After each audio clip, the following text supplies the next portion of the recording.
우리에게 주시는 하나님의 말씀은 마가복음 2장 13절에서 17절까지 말씀입니다. 제가 봉독해 드리겠습니다.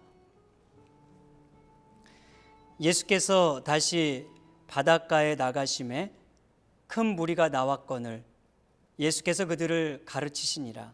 또 지나가시다가 알페오의 아들 레위가 세관에 앉아 있는 것을 보시고 그에게 이르시되 나를 따르라 하시니 일어나 따르니라. 그의 집에 앉아 잡수실 때 많은 세리와 죄인들이 예수와 그의 제자들과 함께 앉았으니 이는 그러한 사람들이 많이 있어서 예수를 따름이로라. 바리새인의 서기관들이 예수께서 죄인 및 세리들과 함께 잡수시는 것을 보고 그의 제자들에게 이르되 어찌하여 세리 및 죄인들과 함께 먹는가?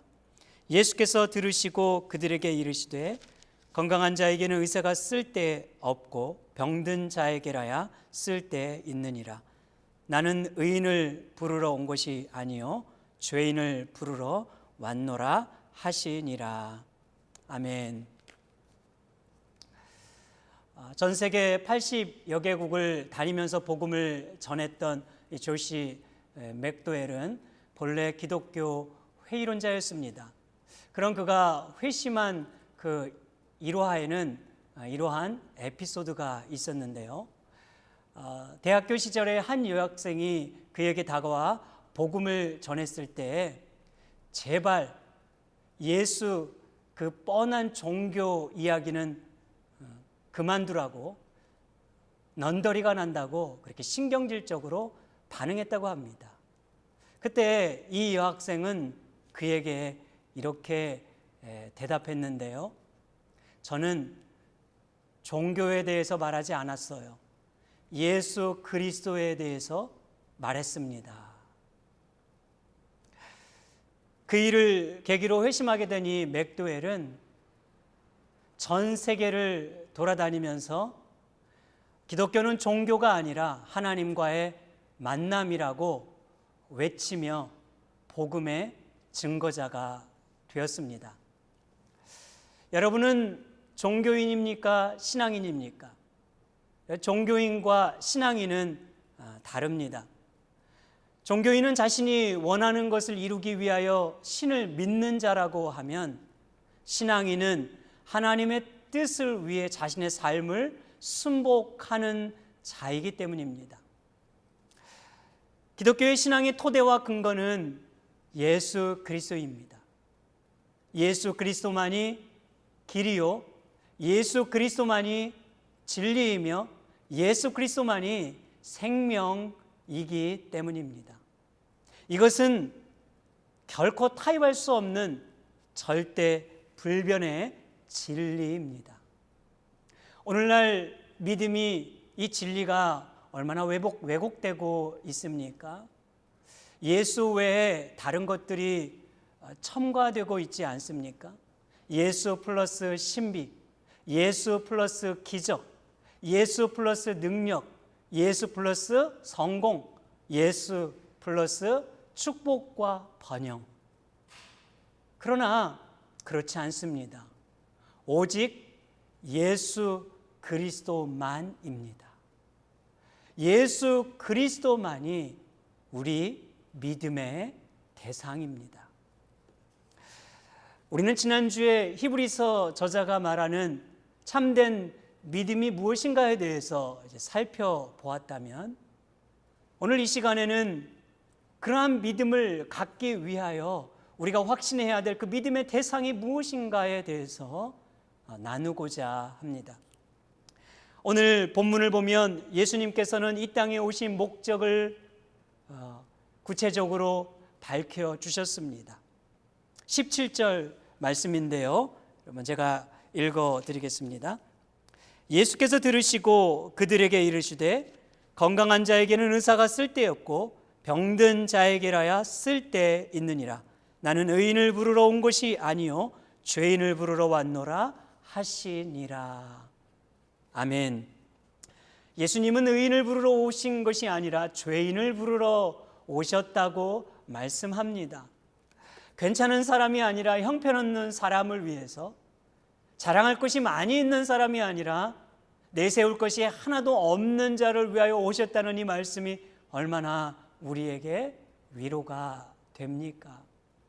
만약 예수님께서 구원받을 조건과 기준을 요구하셨다면 그것은 가장 비극적인 소식이었을 것입니다.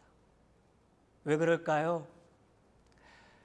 하나님께서 정하신 거룩한 그 기준에 도달할 인생은 단 한 명도 없기 때문입니다.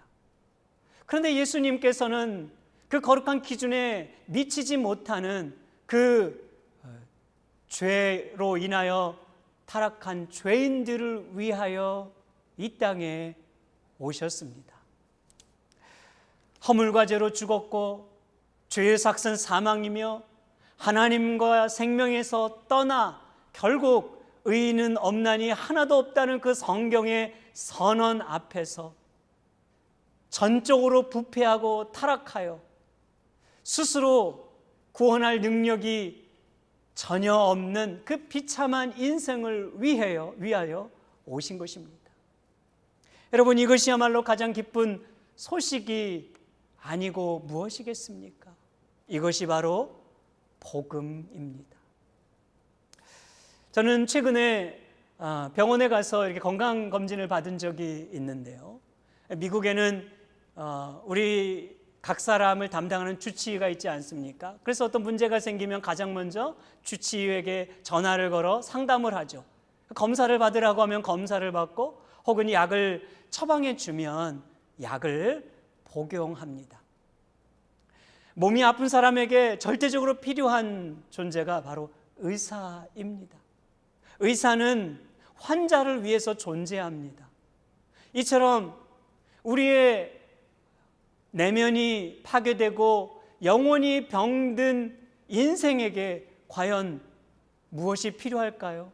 바로 예수 그리스도입니다.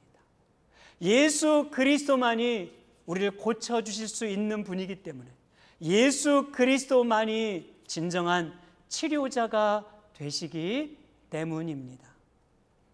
오늘 본문 15절과 16절 보면 주님은 세리와 그리고 죄인들과 식사를 하시면서 바로 이 말씀을 하고 계시는 것을 알 수가 있는데요. 복음서를 보면은 예수님께서는 항상 힘없고 또 차별을 받고 소외되고 그리고 죄인이라 치부받는 그런 인생들과 함께 하셨습니다. 문둥병자, 혈루증을 앓는 자, 걷지 못하고 앞을 보지 못한 자, 몸을 팔아 살아가는 여인, 그리고 과거가 복잡한 그 인생들, 말 그대로 죄인들의 친구가 되신 것입니다.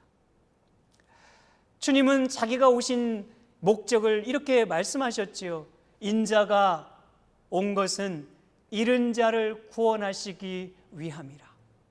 바로 그 목적을 이루기 위하여 몸소 삶으로 보여주신 분입니다. 죄인 한 사람이 아버지 품으로 돌아오는 것이 하늘에 회개할 것 없는 의로운 99명보다 더 기쁨이 된다는 바로 예수님의 말씀과 같은 것이지요. 사도 바울은 로마서 5장 7절과 8절에서 우리를 향한 그분의 사랑을 이렇게 고백했습니다. 의인을 위하여 죽는 자가 쉽지 않고 선인을 위하여 용감히 죽는 자가 혹 있거니와 우리가 아직 죄인 되었을 때 그리스도께서 우리를 위하여 죽으심으로 하나님께서 우리에게 대한 자기의 사랑을 확증하셨느니라.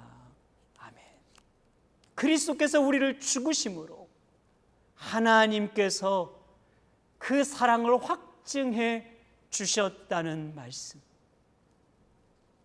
여러분, 이 사랑을 경험하고 있으십니까? 여러분, 이 사랑을 지금 깨닫고 있으십니까?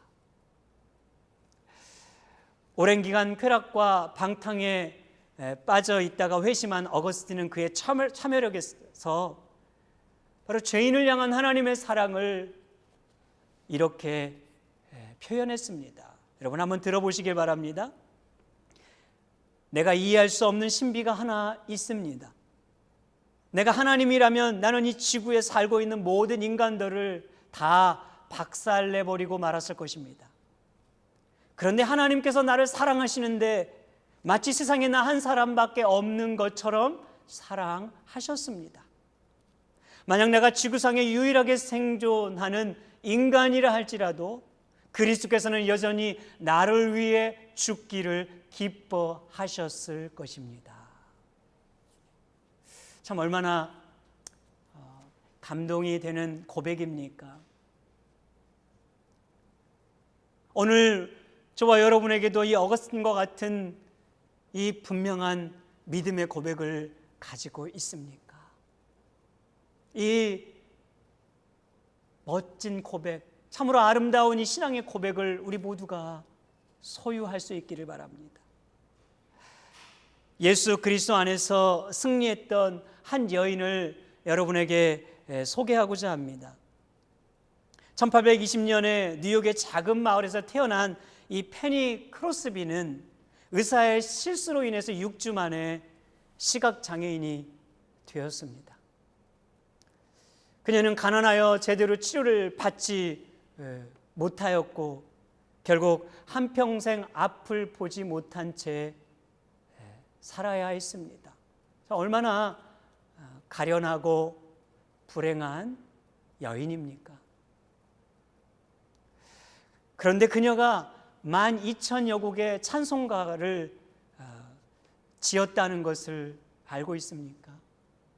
우리가 부르고 있는 이 찬송가 안에도 24곡의 찬송가가 수록되어 있다는 사실을 알고 계십니까? 이 여인이 작곡한 찬송가 중에 바로 하나가 384장 나의 갈 길 다가도록입니다. 나의 갈 길 다가도록 예수 인도하시니 내 주 안에 있는 긍휼 어찌 의심하리요. 믿음으로 사는 자는 하늘 위로 받겠네. 무슨 일을 만나든지 만사형통하리라. 무슨 일을 만나든지 만사형통하리라. 아멘. 언젠가 저는 이 가사가, 이 찬송이 바로 앞을 보지 못하는 이 여인이 썼던 고백이라는 사실을 알았을 때 얼마나 정말 큰 은혜를 받았는지 모릅니다. 진정한 형통이 무엇인지를 깨달을 수 있었기 때문입니다. 그 다음부터 이 나의 갈 길 다가도록이라는 이 찬송을 부를 때마다 너무너무 가사가 새롭게 정말 제 마음 깊은 곳으로 다가오더라고요.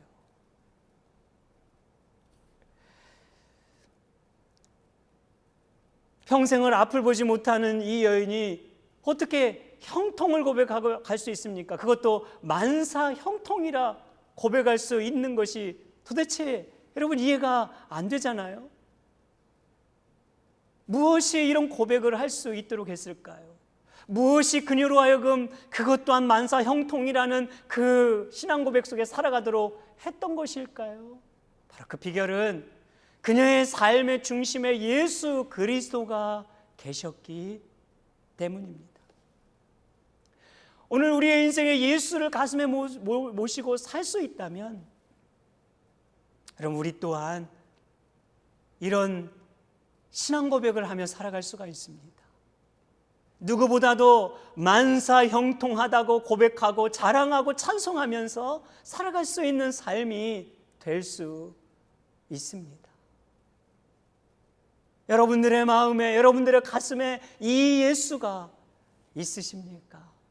오늘 이 예수를 우리의 가슴에 다시 품을 수 있기를 주님의 이름으로 축복합니다.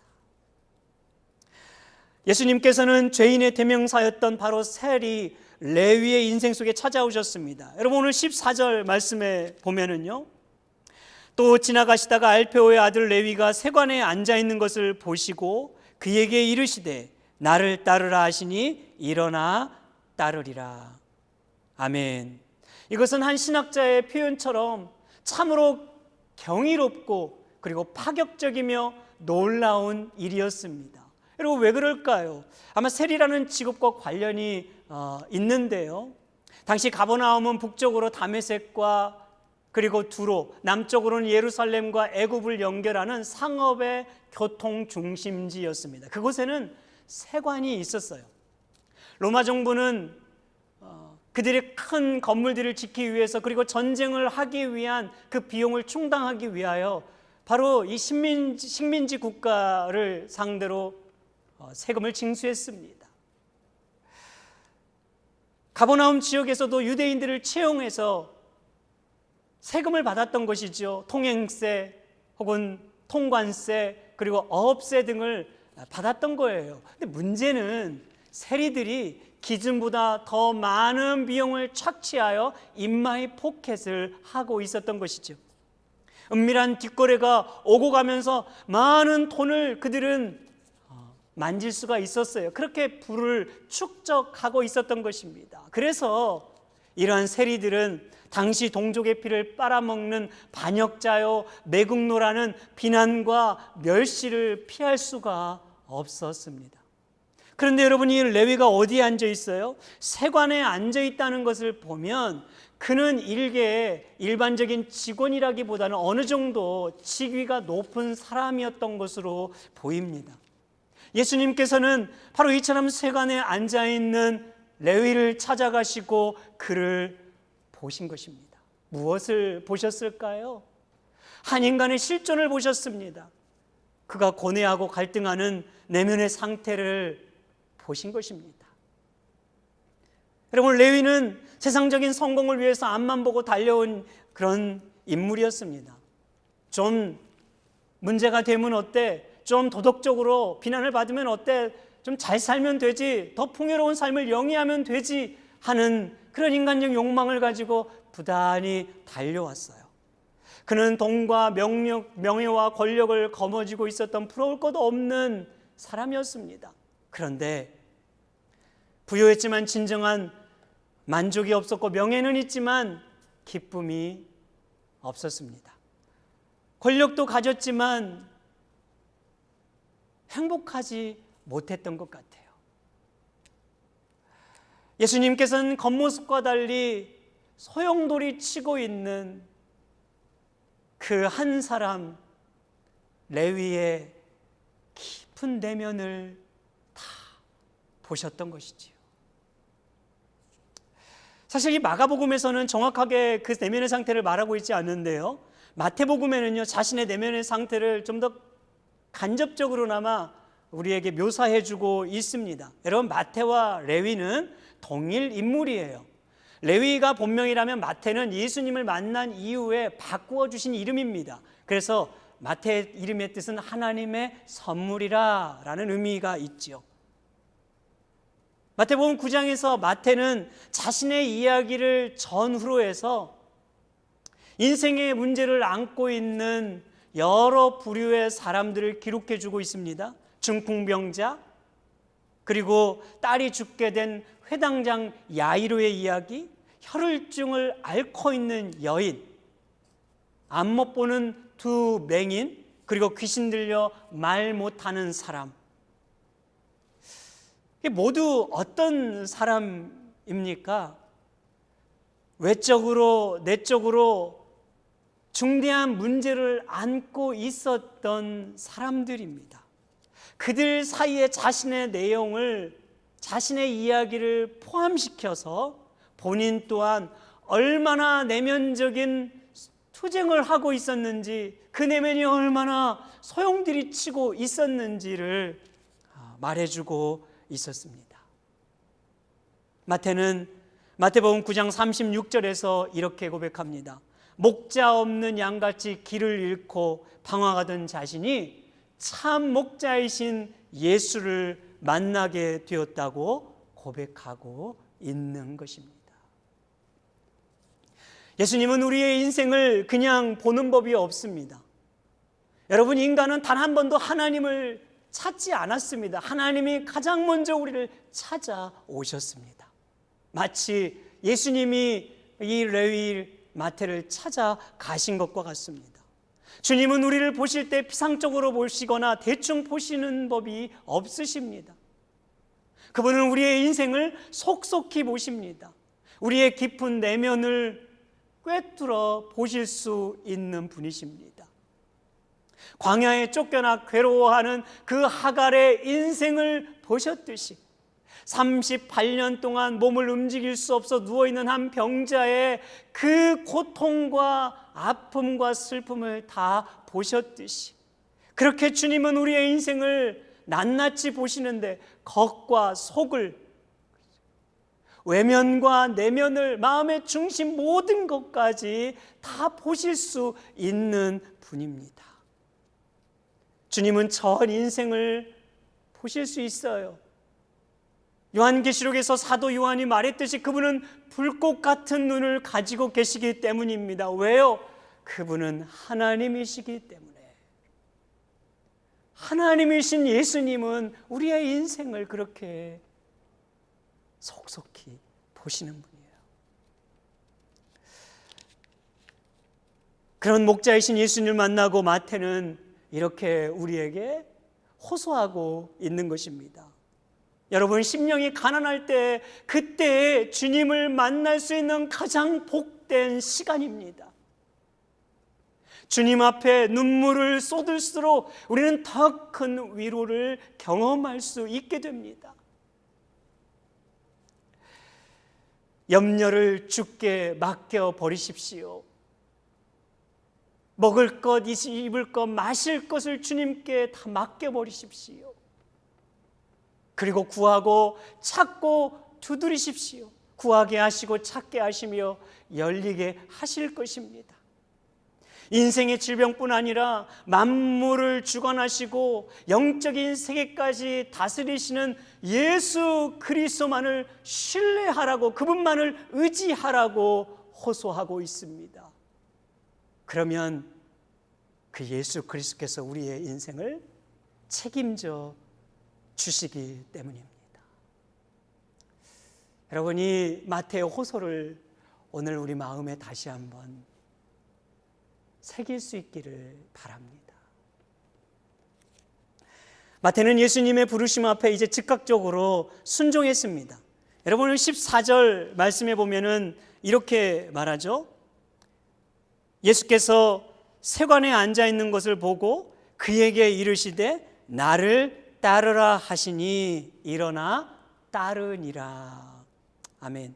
마태는 자신의 모든 것을 포기하고 결단하고 따라갔습니다. 누가는 자기의 모든 것을 버리고 따라갔다고 그렇게 기록하고 있지요. 여러분, 이 말은 목회자가 되라거나 아니면 선교사로 나가라거나 아니면 인생의 모든 것 다 제쳐두고 무슨 주를 위해서 특별한 삶을 살아가라는 그런 말이 아닙니다. 따르니라 라는 이 말은 길을 함께 동행한다 라는 의미의 말씀이에요. 예수님의 정신과 가치와 삶의 원리를 가지고 그 삶의 방식으로 바로 살아가라는 의미를 가지고 있습니다. 여러분, 그리스도인이 누구입니까? 바로 예수를 따라가는 자입니다. 어떻게 따라갑니까? 그분의 말씀을 의지해서 그분이 살았던 삶의 원리와 방식을 쫓아 살아가는 것입니다. 오늘 우리는 각각 다른 인생의 길목 위에 서 있습니다. 직업도 다르고 직책도 다르고 처한 삶의 환경도 문제도 모두 다 다릅니다. 어떤 분은 조금 넓은 길로 걸을 수도 있고 어떤 이는 조금 좁은 길로 걸어가기도 합니다. 어떤 분은 고든 길로 지금 행하고도 있고 어떤 분은 좀 더 구부러진 길로 지금 돌아서 가고 있을지도 모릅니다. 어떤 분은 딱 보기에 푸른 초장과 같기도 하지만 어떤 분은 메마른 광야와 같을 수도 있습니다.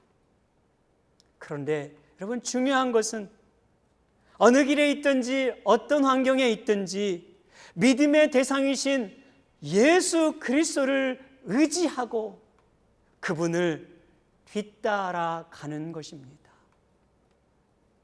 예수 그리스도만을 신뢰하고 그분을 따라가는 삶이 되는 것입니다. 우리가 말씀에 순종하는 순간 우리 발걸음을 이끌어 가시는 분이 바로 선한 목자 되신 예수 그리스도이십니다. 우리가 순종하기를 결단하고 우리가 주와 동행하기를 결심하고 우리가 주님 말씀 앞에 한 걸음 한 걸음 나아갈 때 바로 우리의 발걸음을 선한 목자이신 예수께서 인도해 주실 것입니다. 여러분, 이제 저는 마지막으로 이 말씀 한 구절을 읽어드리고 오늘 말씀을 마치겠습니다. 시편 23편 1절에서 3절 말씀입니다. 여호와는 나의 목자시니 내가 부족함이 없으리로다. 그가 나를 푸른 초장에 누이시며 쉴만한 물가로 인도하시는도다. 내 영혼을 소생시키시고 자기 이름을 위하여 의의 길로 인도하시는도다. 아멘. 기도하겠습니다. 예수님만이 우리의 인생의 분명한 믿음의 대상이시고 믿음의 주가 되시며 그리고 믿음의 전부이심을 믿습니다. 주님, 우리는 삶의 길목 앞에서 때론 길을 잃어버릴 때가 있고 우리의 인생을 놓칠 때도 있고 방향을 잃을 때도 있습니다. 그럴 때마다 다시 한번 우리 인생의 방향이 되고 목적이 되고 근거가 되며 길이 되시는 예수 그리스도를 붙들고 의지하게 하여 주옵소서. 오늘도 우리 사랑하는 성도 모든 분들이 길이요 진리고 생명이신 그 예수 그리스도 한 분 안에서 참된 기쁨과 그리고 찬송하며 감사하며 넉넉히 이기는 삶이 되게 하여 주시옵소서. 우리 구주 예수 그리스도의 이름으로 간절히 기도하옵나이다. 아멘.